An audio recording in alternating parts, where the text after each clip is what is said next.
Toto auto je lepšie ako nemecká prémiovka a nie, nezbláznil som sa predtým, než začneš písať komentáre. Ja ti v tomto videu ukážem, prečo si myslím, že nový Peugeot 408, faceliftovaný Peugeot 408 poráža nemeckú prémiovku, v čom poráža nemeckú prémiovku, ale kde zase Peugeot a celkovo francúzske auta ťahajú a asi aj vždy budú ťahať za kratší koniec. Zapíname palce!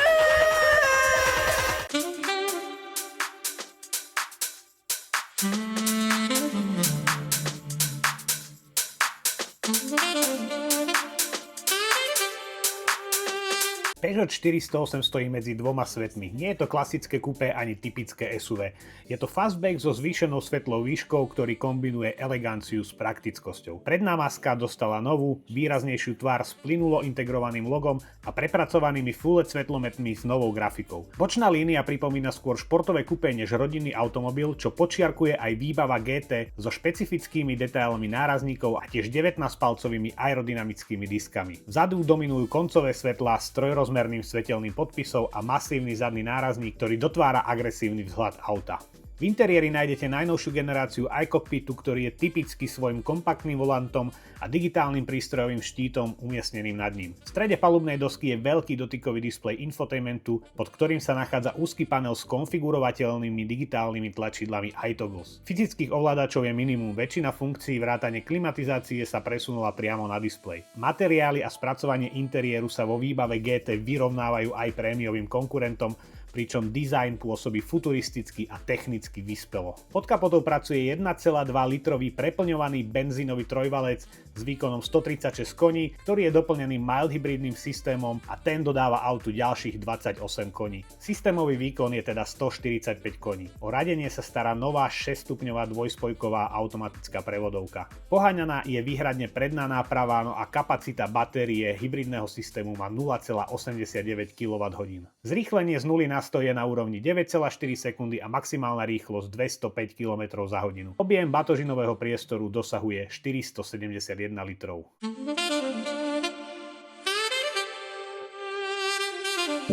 Je le savais. Tentokrát začnem minimočne na zadných sedadlách, pretože tá fastbacková karoséria samozrejme prináša svoju daň a to je priestor na zadných sedadlách. Ja si teda sadám sám za seba, za 187 cm vysokého človeka a ako môžeš vidieť, tak ten posed tu nie je úplne najdokonalejší a najkomfortnejší. Tak poďme si to rozobrať. Prvá vec, čo mi tu prekáža, je priestor nad hlavou. Ja mám nad hlavou sotva 2 cm a ak si zdvihnem teda túto opierku hlavovú a opriem sa pohodlne, tak sa v podstate ja už hlavou opieram o strop a bohužiaľ to je daň za tú krásnu fastbackovú karosériu, za tú padajúcu strechu smerom dozadu. No a takisto tu ani nemám príliš veľa miesta na nohy pod sedadlom vodiča, pretože ja rád sedávam aj tým teda, že som vyšší, tak tú sedačku mám takmer najnižšie a tie nohy si sem nedám. Za spolujazdca, ak spolujazdec má nastavenú sedačku o niečo vyššie, tak tam sa tie nohy zmestia, ale tu je to teda naozaj také održku a takisto aj tie sedadlá tu, alebo tá podlaha je troška vyššie a nemám tu takú oporu na nohy, ako by som si možno predstavoval. Takže áno, auto krásne, dizajn krásny, ale samozrejme prináša to svoju daň. Nie je to SUVčko, nie je to SUV coupe, kde ten problém až taký veľký nie je, pretože tá karoséria je vyššia. Toto je v podstate naozaj fastback, len postavený na vyššom podvozku. Ja to hovorím už dlho, že Peugeot za mňa robí jedný z najkrajších interiérov v súčasnosti, aj keď tento displej a toto rozloženie nie je momentálne to najmodernejšie, najnovšie, čo Peugeot ponúka, no vo faceliftovanej 408 to stále je, ale minimálne teda táto dvojica displejov tu je za mňa asi to najlepšie použitie dotykového displeja, aké môže byť. Totižto, toto sa nazýva panel iToggles a sú to programovateľné tlačidlá, programovateľné skratky, ktoré si môžeš sám zmeniť a navoliť si tam presne to, čo najviac používaš. Takže napríklad poviem si, že nechcem tu mať navigáciu, ale chcem si sem dať niečo iné. Jednoducho podržím a dlhým stlačením si teraz môžem vybrať napríklad, že tam chcem prístup do médií. A už tam mám prístup do médií. Famózne riešenie, veľmi rýchlo a veľmi jednoducho si teda vieš prispôsobiť ten dotykový displej na to, na čo potrebuješ. Páči sa mi, že stále tu je zachovaná séria alebo takýto rad hardwareových tlačidiel na tie najdôležitejšie veci, ako teda prístup do menu klimatizácie, prístup do nastavení asistentov auta. Takisto veľmi jednoducho si vieš zapnúť vnútorný okruh, čo sa veľmi hodí napríklad v tuneloch alebo v nejakých zápchách. Teda to najdôležitejšie, čo má byť hardwareové, tu hardwareové zostalo a to dotykové, čo najčastejšie používaš, si naprogramuješ. Tento infotainment, čo sa týka rýchlosti, tak funguje pomerne svižne, akože sú tam niekedy menšie také, ani nie že záseky, ale tie animácie sú možno také spomalenejšie, no infotainment sa neseká, to je hlavné, je tu bezdrôtové Apple CarPlay, Android Auto, za mňa fantázia. No a pred vodičom sa nachádza digitálny prístrojový štít, ktorý je trojrozmerný. Tá trojrozmerná funkcionalita je tu už dlho, je to niečo, čo veľa ľudí hneď po sadnutí za volant vypína. Ja si to tam nechávam asi iba na video, pretože vytvára to teda taký ten deep efekt, ten hĺbkový efekt, ale že by to malo nejaký praktický prínos, to nie. No ale musíš uznať, že toto tu, tie tvary, tie krivky, hrany, všetko tu ladí absolútne famózne a rozhodne to nie je také fádne ako to, čo aktuálne prináša nemecká prémiovka. Samozrejme aj tie materiály, nie sú tu plasty, je to všetko buď nejaká mäkčená, koža umelá, samozrejme, že je umelá, predsa len aj tie prémiovky už dnes nepoužívajú pravú kožu, vo väčšine je to nejaká umelá alebo vegánska koža, ale je tu všetko mäkčené, čiže vidno, že toto auto je už nejaká vyššia rada, vyššia trieda, nie je to úplne ten pežoťacký základ. Takisto sú umelou kožou potiahnuté aj sedadlá. Nad hlavami sa nachádza panoramatické okno, ktoré má bohužiaľ len takúto manuálnu roletku, ale samozrejme šíber si vieš otvoriť elektronicky. Takže za mňa tiež veľmi pekná funkcia, veľmi pekná vlastnosť, najmä v lete a v týchto letných dňoch. No a vo výbave GT dostaneš aj také veci ako napríklad prémiový audio systém Focal, ktorý hrá naozaj veľmi dobre a nemá mu čo vytknúť. Jazdné režimy tu máme takisto a na to je tu tiež samostatné tlačidlo na ich prepínanie Eco, Normal a Šport. Za mňa je to možno troška zbytočnosť mať samostatné tlačidlo na prepínanie jazdných režimov v takomto aute, najmä keď tie jazdné režimy prakticky nerobia nič, maximálne ti tak zvyšujú citlivosť plynového pedála a akcelerátora a nijak sa tu teda nemení nastavenie riadenia, nijak sa tu nemení nastavenie podvozku, odprúženia. Čiže všetko je to len zmena nejakej mapy prevodovky a zmena mapy toho plynového pedála. Ale teda je to tu a ak chceš jazdiť troška dynamickejšie a chceš, aby ti po pridaní plynu to auto okamžite zrýchlilo, tak si to dáš do toho športu, napríklad pri predbiehaní, ale ja som častejšie pri predbiehaní využíval pádla pod volantom, kedy som si auto o 1, o 2 stupne podradil, pridal plyn a následne auto už prevzalo tú kontrolu radenia, na vyšší stupeň si preradilo samé, ale minimálne teda ten výkon od začiatku, ten vyšší výkon som mal, keď som ho potreboval.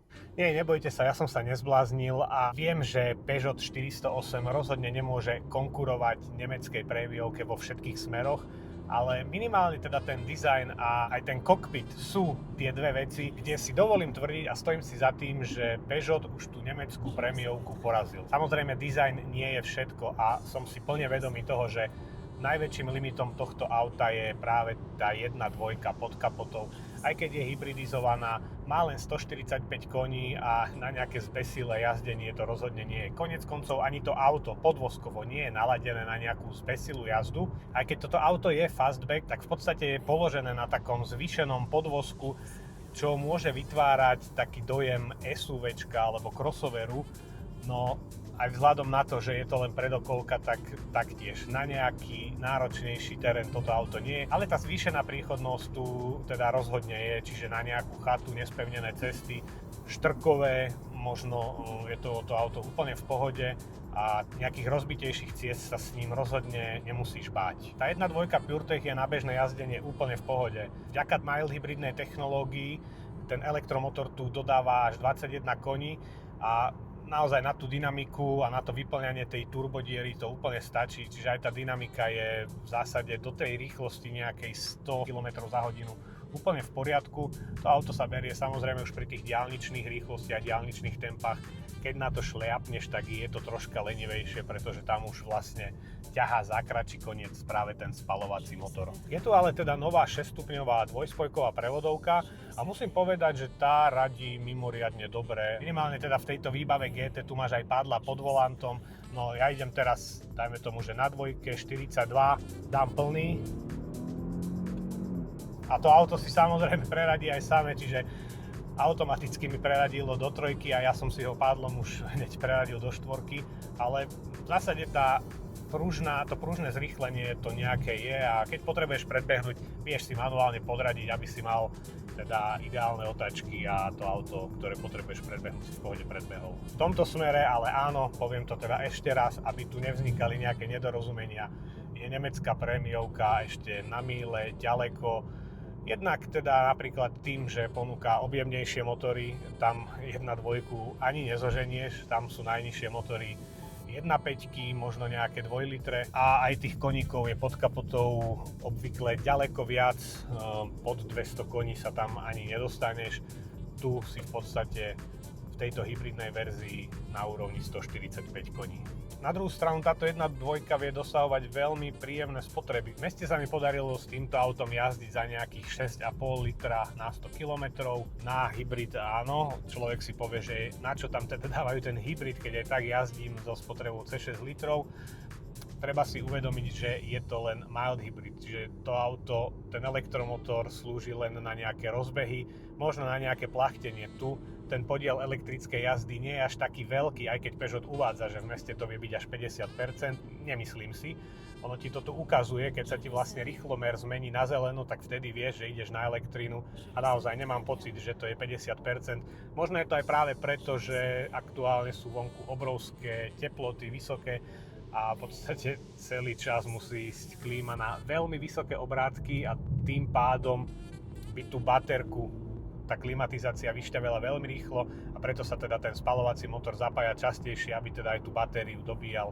A batéria sa samozrejme inak dobíja aj rekuperáciou, ale v podstate tá malička, myslím si, že tu je nejaká 0,89 kWh baterka, čiže nie je to ani 1 kWh. Jednoducho nestíha aj na ten pohon, aj na to klimovanie a rovnaký problém tu bude aj v zime, či tá baterka nedokáže plnohodnotne vykúriť ten interiér a takisto aj v zime bude tá spotreba o niečo vyššia. Naopak ale na diaľnici som bol veľmi príjemne prekvapený, pretože rýchlosťou do 120-125 km za hodinu, tempomat som mal nastavené na 125, tak som sa so spotrebou dostal pod 6 litrov, no ako náhle som tempomat nastavil na 135, tak tá spotreba vyšla na úroveň niekde 6,2-6,3 litra na 100 km, čo taktiež nie je zlé. Aký je teda môj záver?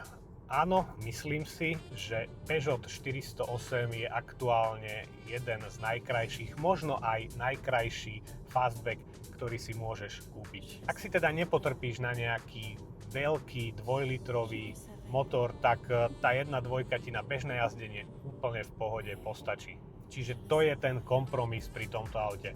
Ale na druhú stranu dostaneš fakt skvelé vyzerajúce auto, za ktorým sa ľudia otáčajú a to musím potvrdiť, že toto auto podľa mňa láka pohľady oveľa viac ako nejaká A5-ková Audina alebo štvorkové BMWčko v základe. V tejto výbave GT a v hybride ho máš za 40 000, kde nemecká konkurencia prakticky len začína a nemecké auto v základe sa nevyrovná tomu, čo tu máš vo fullke, čiže ak by si chcel podobne vybavené nemecké auto, tak si musíš priplatiť ešte nejakých ďalších 15-20 tisíc.